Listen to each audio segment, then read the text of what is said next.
Duas portas, dois caminhos, dois destinos.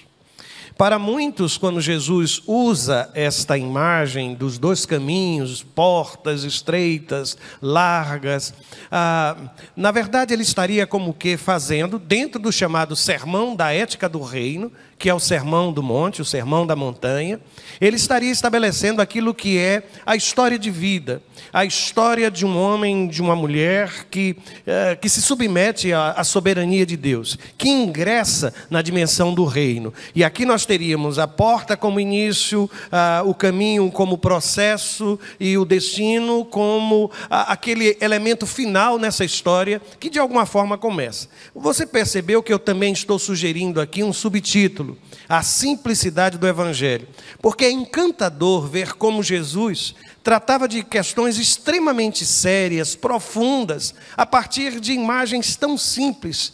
Ele consegue simplificar, meu Deus do céu. Talvez uma das grandes contribuições da mensagem do Evangelho seja exatamente esta: a ideia de simplificar a vida, simplificar os questionamentos, por mais profundos que sejam. Atentem para aquilo que está escrito.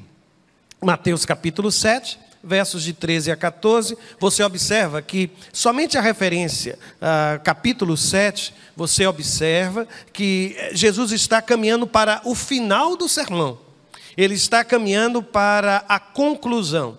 Provavelmente, se ele estivesse pregando neste púlpito, ele diria, como alguns pregadores, concluindo, ou para concluir. Portanto, esta palavra, ou estas imagens que ele utiliza, fazem parte da finalização do sermão chamado Sermão do Monte. E então ele diz assim: entrem pela porta estreita, pois larga é a porta e amplo o caminho que leva à perdição, e são muitos os que entram por ela. Como é estreita a porta e apertado o caminho que leva à vida, são poucos os que a encontram. Provavelmente, esse discurso de Jesus receberia uma resistência enorme em nossos dias, porque hoje nós como que vivemos um tempo de total aversão a qualquer pensamento binário. E eu estou usando a expressão binário, mesmo reconhecendo que ela é anacrônica, ou seja, ela não se adapta àquilo que foi o pensamento de Jesus. Provavelmente alguém poderia me sugerir: pastor, por que o senhor não usou a expressão maniqueísta? Quem sabe como uma referência a Mani, o pensamento maniqueísta, do certo, do errado, da luz e trevas, do bem e do mal, da colocação da vida a partir de opostos e de contrários. Ou quem sabe alguém se levantaria e perguntaria: por que o irmão não usou a expressão dualista, próprio do mundo grego, da filosofia grega? Tanto que a gente lê o Novo Testamento, o Evangelho, como por exemplo o Evangelho de João, onde você encontra o contraste entre o de cima e o de baixo, luz e trevas, que há pouco mencionei. É por isso que este texto talvez nos desperte para que, de fato, algumas questões, elas são assim. Elas têm uma e outra forma. Elas têm apenas dois caminhos. Ela tem apenas duas portas. E não adianta querer aqui estabelecer um espectro. É o bem e o mal, é o certo e é o errado. É o que é de Deus e o que não é do Senhor. É por isso que eu volto a dizer, esse tipo de discurso de Jesus, a história contada por a analogia que ele faz aqui, provavelmente iria receber uma resistência enorme em nossos dias. E os irmãos sabem por quê. Sabem por quê digo isto aqui. E o curioso é perceber que, mesmo ao longo do Sermão do Monte, Jesus colocou algumas coisas nesses termos. Você se recorda do verso 37 do capítulo 5? Quando ele diz, por exemplo, que a minha palavra deve ser sim, sim, não, não. E que tudo que está entre o sim e o não, a meia-verdade, a ilusão, tudo isso que poderia ser colocado entre o sim e o não, diz ele, vem do maligno. Pode parecer extremamente duras as palavras de Jesus, mas ele diz, olha, se o seu olho direito o fizer pecar, arranque e o lance fora. É melhor perder uma parte do seu corpo do que ser todo ele lançado no inferno. Parece tão radical, mas na visão de Jesus é assim. E vou adiante, no versículo de número 24 do capítulo 6, ainda no chamado Sermão do Monte, ele diz, olha, ninguém pode servir a dois senhores, pois odiará a um e amará o outro, ou se dedicará a um e desprezará o outro. Vocês não podem servir a Deus e ao dinheiro. É simples, é algo extremamente simples. E olha que eu poderia até ter mencionado outros exemplos do próprio Sermão do Monte. Um deles, aquelas duas casas, lembram-se disso? Aquela que é construída na areia e aquela que é construída sobre a rocha. É por isso que eu quero lhe dizer, tenha muito cuidado com explicações que parecem crescer entre o sim e o não, entre o melhor e o pior, entre o certo e o errado. Porque na visão de Jesus, algumas coisas são extremamente simples, ou é ou não é. Ou é de Deus, ou não é de Deus. E aqui eu volto ao texto, às palavras usadas por Jesus, para registrar a minha percepção de que a espiritualidade, segundo as palavras usadas aqui por Jesus, ela não é apenas um caminho. Antes de falar de um caminho apertado ou de um caminho largo, o texto vai falar que existe como que uma porta. E para mim, esta porta é uma forma, não é somente uma forma de viver, mas uma decisão que eu preciso tomar. Há uma porta antes de um caminho. E aqui eu fiquei muito preocupado, viu? Quando eu usei essa expressão, precisamos tomar. Eu não sei se você esteve aqui no culto de quarta-feira passada. Eu fiz uma denúncia. Eu fiz um registro. Eu fiquei profundamente incomodado com a publicação que foi feita pelo governo do estado da Bahia. Estava lá na conta do Instagram do governo do estado da Bahia. O curioso, e é por isso que eu vou fazer referência novamente, porque por ter falado e ter mencionado, quem sabe alguém pela curiosidade foi acessar e foi olhar na conta do Instagram do governo do estado da Bahia. E eu observei que nos últimos dias dessa semana, a postagem ela foi retirada. Por incrível que pareça, eu acho que a pressão que foi exercida ao longo destes últimos meses, porque, se não me engano, aquela foi uma postagem de janeiro deste ano, ou antes disso, muitas observações e comentários, e a pressão deve ter sido enorme. Eu fiquei preocupado, porque eu disse, vai que alguém procura, não encontra, e vai dizer, o pastor disse, mas eu não encontrei. E o que eu fiz? Como a tela foi printada, eu vou mostrar aos irmãos o porquê eu estava preocupado com essa expressão, precisamos tomar. Aqui está, eu sei que é pequenino, mas para quem está em casa deve estar fácil de enxergar. O que diz ali? Pode parecer que não, mas é intolerância religiosa sim.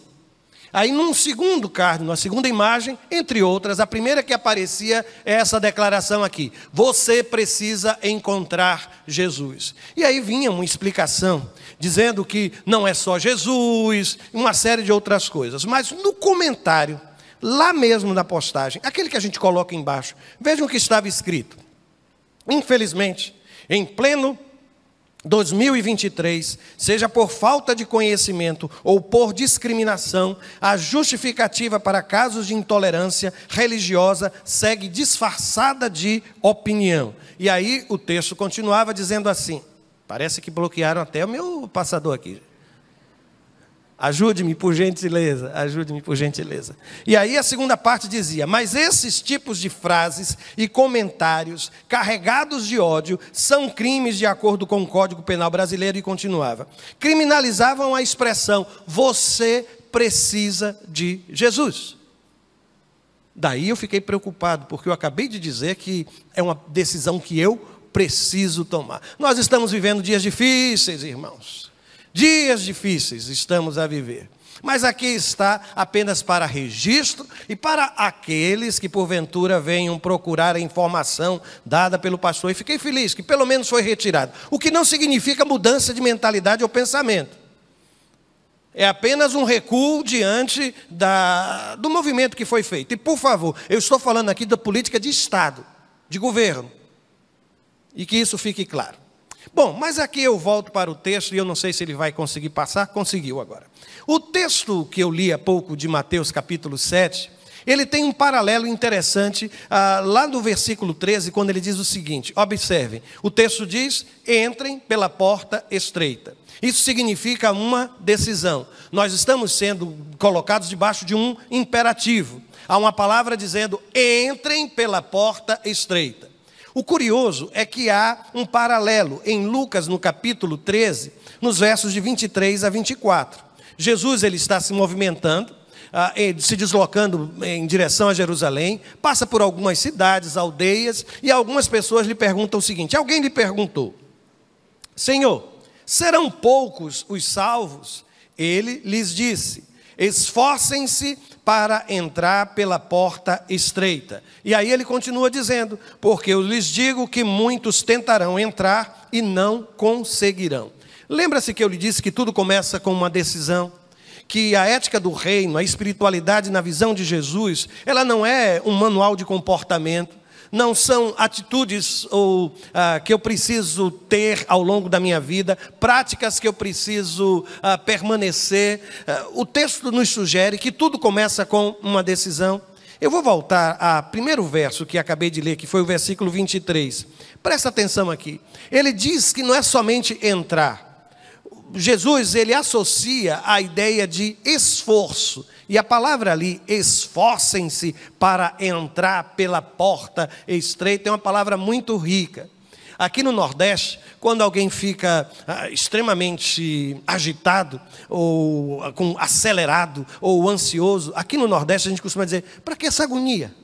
Deixa de sua agonia. Não é assim? O irmão imagina que essa palavra aí, esforcem-se, na língua grega é agonizo. De onde vem a nossa palavra agonia? É como se um bom nordestino tivesse, olha, fica agoniado para entrar. O contrário daquilo que a gente costuma dizer. É fazer esforço mesmo, é colocar isso como prioridade da vida. É não esperar que o tempo passe. É ter em relação a isso um senso enorme de urgência. E eu preciso tomar uma decisão. Eu preciso entrar por esta porta. Eu preciso ter acesso. Eu preciso buscar isso. Eu vou fazer. Aliás, as traduções clássicas usavam a expressão porfiai. Eu preciso fazer disso o meu objetivo de vida. Nada vai acontecer se nós não passarmos pela porta, por um processo de decisão, por um momento de escolha, por definição de caminho. E aqui o interessante para mim é que a porta é como se fosse uma semente. E que o caminho é como se fosse uma colheita. É que esta porta parece ser causa e o caminho parece ser consequência. Porque notem que a porta, para cada caminho, existe uma porta específica. E as portas traduzem aquilo que eu vou encontrar depois de atravessá-la. Existe uma unidade. É como se dissesse, olha, para uma porta, para um caminho estreito, aí o texto sagrado vai falar de um caminho estreito e de uma porta também estreita. Aliás, a palavra aqui, stenós, quer dizer apertada. E para uma porta, um caminho longo, um caminho espaçoso, uma porta larga. O que é que o texto está dizendo? É que não há surpresas. Que o processo iniciado aqui vai determinar as consequências daquilo que eu vou colher. É como se ele dissesse que algumas atitudes, elas trazem consigo consequências. Colocar Deus como em primeiro lugar na minha vida, isso vai descortinar diante de mim um caminho, uma estrada, um modo de viver determinado por essa experiência inicial. O caminho não é diferente da porta. Se você não escolher a porta certa, o caminho que estará diante dos seus olhos será um caminho diferente daquilo que você espera para a sua vida pessoal. Então fica claro, irmãos, que tudo começa a partir de uma decisão. E às vezes tomar decisão é tudo quanto nós precisamos. Jesus está dizendo, olha, se esforce para isso. Muitos vão tentar, mas não vão conseguir. O processo de início da caminhada com Deus, às vezes é marcado por muitas dúvidas. E eu fico imaginando aquela gente, imaginando, quem sabe, o desgosto que traria para a sua família judaica, de tradição religiosa. O que vão pensar de mim se eu entrar por esta porta? Se eu fizer de Jesus o Senhor e Salvador da minha vida? Se eu reconhecê-lo como o Messias prometido? Alguma coisa vai mudar e eu vou ficar aqui. Eu não sei se você já precisou ficar em uma porta esperando que ela abrisse. Eu não sei se você já ficou em fila e a porta ainda estava fechada, e lhe disseram, olha, só vai abrir daqui a 2 horas, mas já havia um número enorme de pessoas, a quem pernoite em frente de ambulatórios médicos, buscando marcar uma consulta. É por isso que quando eu leio esse texto, eu às vezes penso que o que falta na minha vida e na sua vida é tão somente essa percepção de que nada vai acontecer enquanto eu não atravessar esta porta. A partir daí, algo novo vai acontecer. E há quem fique beirando, ou há quem fique à margem de tudo isso. Uma declaração preciosa de John Stott, ele diz que as características de quem escolhe o caminho largo, segundo ele, são a superficialidade, o egoísmo, a hipocrisia, a religião mecânica, uma falsa ambição e, ao final de tudo, de todo esse processo, a própria condenação eterna. Eu disse a você que eu tinha hoje um compromisso de falar-lhe do Evangelho de uma forma extremamente simples. E normalmente, como pastor, ao longo de todos esses anos, eu escuto muitas perguntas. E entre essas perguntas eu destaquei somente 3 aqui. Eu tenho encontrado pessoas que, à semelhança do que acontece com um carcereiro lá em Atos 16, versículo 30, me perguntam, pastor, então, o que eu devo fazer para ser salvo? Eu escuto a mensagem do Evangelho, eu sei, eu já ouvi dizer, e eu repito, eu até acredito nisso, que Jesus morreu em meu lugar, e que eu preciso ser salvo da condenação eterna, que eu entendo que eu não sou uma pessoa perfeita, eu também não sou dos piores mortais, mas eu reconheço que eu tenho minhas falhas pessoais. Como conviver com tudo isso? O que é que eu faço para ser salvo? Eu apenas vou lhe oferecer, e de modo muito simples, aquela que é a resposta que foi dada ao próprio carcereiro. A Bíblia diz assim, em resposta, ele ouviu, creia no Senhor Jesus, e serão salvos você e os de sua casa. Tudo se resume à experiência de fé. A porta, ela tem como esse processo de abertura o exercício da fé salvadora. Não é a fé credo religioso, não é a fé costume, é a fé salvadora. É você declarar, eu creio, não são as obras, é simplesmente o exercício da fé, e isso é simples, é você entender que tudo que você poderia, ou precisaria, ou imagina que precisa fazer, já foi feito na cruz do Calvário. Não há mais nada, absolutamente nada. O sacrifício de Jesus Cristo é único. Mas talvez essa não seja a pergunta que você tenha carregado em seu coração. Talvez a pergunta seja outra. Eu vou passar 2 slides para você ouvir a pergunta. Pastor, o que é que eu devo fazer em relação aos erros que cometi no passado? A culpa me persegue, pastor. Eu reconheço que eu fui lá atrás, eu tratei pessoas de uma forma que não mereciam ser tratadas. Eu me desviei dos caminhos de Deus, eu vivi num lamaçal, eu nem me reconheço, eu não gosto nem de falar sobre isso. Eu traí a confiança de gente a quem amava, eu fui infiel ao Senhor, eu usei isto, eu fiz aquilo. O que eu faço com toda essa experiência do passado?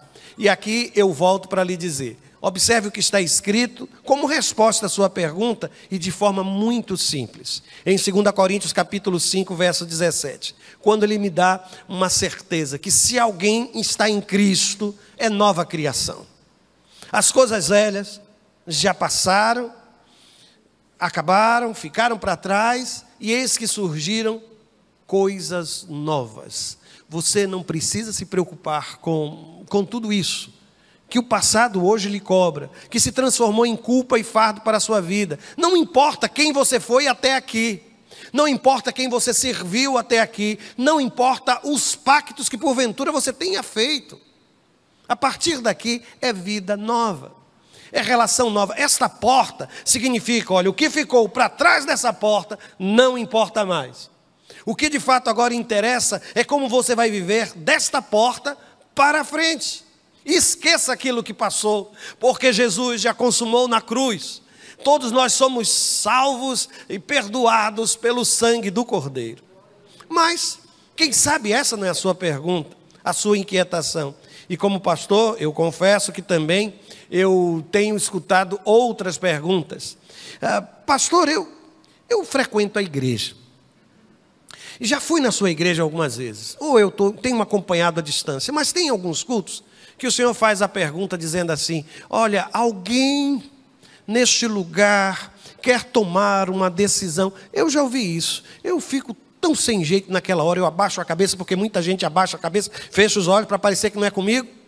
Fecho os meus olhos, fico ali parado, quietinho, quietinha, e de repente alguém levanta uma mão, outro levanta o braço ali, faz um sinal, e o Senhor ainda faz mais.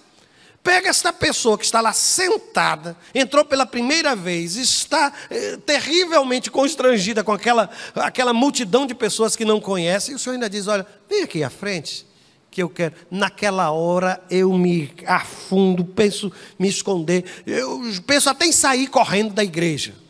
Aliás, eu lembro de alguém que todas as vezes que o pastor chegava na hora do apelo, levantava e saía para não estar naquele momento. E aí você fica pensando: mas você precisa isso, pastor? Isso é uma coisa íntima entre eu e Deus. E ninguém precisa saber disso. Eu quero dizer ao Senhor que eu já tomei essa decisão sozinho, quietinho, quietinha, e a partir dali eu tenho buscado. A minha pergunta é simples: eu preciso tomar uma decisão pública ao lado de Jesus? As pessoas precisam saber que isso aconteceu comigo? Eu preciso confessar isso, eu preciso declarar? Eu posso lhe responder, e de uma forma muito simples. Olha aqui, Romanos capítulo 10, verso 9. O apóstolo Paulo escreve dizendo: olha, que se você confessar com a sua boca que Jesus é o Senhor, e crer em seu coração que Deus o ressuscitou dentre os mortos, será o quê? Você consegue perceber que aqui há duas partes do corpo humano mencionadas? Uma delas são os lábios, e a outra, o coração. O que é que o texto está dizendo? Que tudo é validado pela sua experiência no coração, que tudo começa no coração, que sim, é uma decisão íntima entre você e Deus, que ninguém tem nada a ver com esse processo, nem pai, nem mãe, nem família, ninguém pode interferir, é entre você e Deus, e é isso que vai validar a sua decisão, o passar a porta. Só que o texto diz que existe uma outra parte do seu corpo que precisa concordar com o seu coração, e aí o texto fala em lábios. Aí o texto diz que você precisa confessar com a sua boca, você precisa declarar isto. Que coisas tão impactantes e poderosas como receber a graça, passar por essa porta, não pode ficar em silêncio. Então, se isso acontece lá dentro, ele está dizendo a você: ó, fale sobre isso, declare, torne público aquilo que Deus está realizando no seu coração, e sem qualquer constrangimento, porque a pior coisa que tem é alguém declarar com a boca que ama, mas o coração carrega ódio. Mas se você já teve uma relação afetiva com alguém, como é doloroso você conviver com alguém que parece até lhe amar. No fundo, lá no fundo, mas muito fundo, você sabe que no coração ele lhe ama, mas as palavras não traduzem isso. Você já viveu uma relação assim? Imagina o coração de Deus. Deus olhando para você dizendo: eu sei que Ele me ama, mas eu não sei por que Ele não torna isso público. Já viu aquela pessoa que diz: eu tenho me relacionando, mas Ele nunca me apresentou como uma namorada, como um namorado. Ele diz que é uma amiga, um amigo. Ele tem vergonha de mim. Não é assim? Você já imaginou Deus perguntando a você: e você tem vergonha de mim? Você crê no seu coração, mas a sua boca não pode dizer isso. As pessoas não podem saber que você está vivendo uma experiência profunda e que você quer passar por essa porta. E você quer descortinar o que virá pela frente. Até aqui eu só tenho uma porta na minha frente. É uma porta estreita. E aí eu fico lembrando que lá no passado, as grandes cidades eram muradas. E elas tinham uma porta de acesso. Eu não sei se você já viu uma foto, uma imagem, mas é uma porta enorme, enorme, por onde entravam os animais, entravam caravanas, mas chegava um horário da noite em que essa grande porta ela era fechada. Mas naquela porta tinha uma porta menor, porque aquela podia ser aberta. Era uma porta pequena, estreita. Imagine um grupo de mercadores chegando com camelos, com muita carga, e de repente diz, olha, a porta grande já está fechada.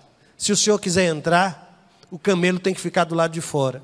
Todas as suas riquezas têm que ficar do lado de fora. O senhor tem que passar sozinho. Fica tudo do lado de fora. A porta é estreita. Só passa um de cada vez. Tudo tem que ficar para trás. Não importa, eu sei que o senhor trouxe muita coisa, tem ouro no seu carregamento, tecidos preciosos, mas vai ficar tudo do lado de fora. É isso que eu imagino que Jesus está olhando para aquela gente e está dizendo, olha, se você quiser entrar, é uma porta estreita.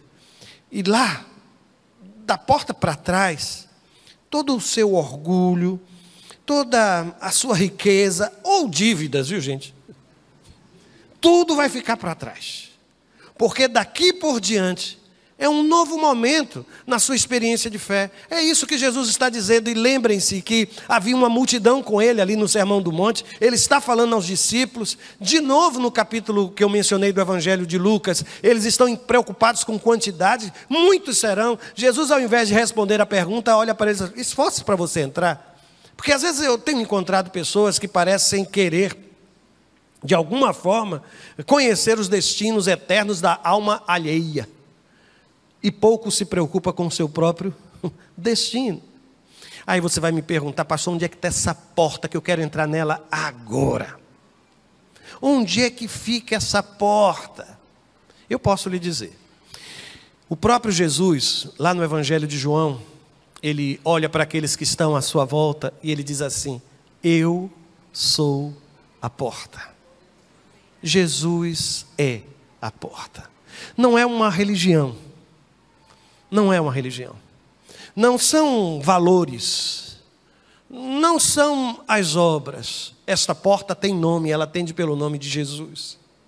Aí o texto sagrado vai dizer, eu sou a porta. Quem entra por mim será salvo. Você consegue imaginar isso? Como é que a gente entra através de uma pessoa?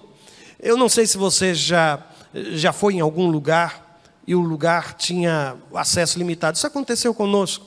Depois da crise convulsiva que o nosso Davi teve, nós conseguimos a médica. E uma pessoa que trabalhava no mesmo prédio disse, olha, eu vou entrar em contato com a portaria e vocês vão conseguir estacionar dentro. Porque aí vocês não precisam se identificar, se bem que nem deu muito certo, porque a gente ficou sem saber quando era o andar. E aí voltamos lá na portaria. Mas aí vocês vão entrar. E aí sabe como é que nós entramos? Entramos em função daquela pessoa. Entramos em nome daquela pessoa. Já viu como é que acontece? Olha, leva meu cartão. Diga que fui eu que lhe mandei. Olha, use o meu nome. Pode dizer. Quando você chegar lá embaixo, diga, olha, fulano de tal. E aí você consegue entrar. Jesus está dizendo, olha, é em nome dele, Jesus. Sabe por que a gente ora e termina sempre dizendo assim, em nome de Jesus? Porque meu nome não vale nada lá em cima, minha gente. Às vezes eu encontro pessoas que dizem, pastor, ore por mim, porque o Senhor está mais perto de Deus. Não, só tem um. O único mediador, que é Jesus. Aí ele olha para você hoje, sabe o que é que ele está lhe dizendo? Entre por mim. Talvez você tenha escutado as coisas mais, os exercícios espirituais mais complicados da vida. Mas Jesus está lhe dizendo que só existem dois caminhos, dois destinos, mas tudo começa com duas portas. Você já deve estar imaginando o que é que eu vou lhe perguntar agora, né? E então, chegou a hora de sua boca confessar que Jesus é de fato o Senhor da sua vida? Chegou o momento de você dizer: olha, pastor, eu tenho sentido isso no meu coração, eu já abri a minha alma e já disse: Jesus, vem morar comigo, toma conta da minha vida tem mudado radicalmente desde aquele momento, mas eu tenho permanecido em silêncio. Se for o seu desejo, nesta hora, eu vou lhe dizer agora: confesse e diga: Senhor, Tu és o meu Deus. Eu estou falando com você que está nos visitando, você que já esteve em outros momentos conosco. Se este for o seu desejo, diga: eu quero entrar por esta porta. Eu quero fazer de Jesus o Senhor e Salvador da minha vida. No lugar onde você está, você vai fechar os seus olhos e vai dizer ao Senhor: eu, Roberto, eu recebo a salvação em nome de Jesus.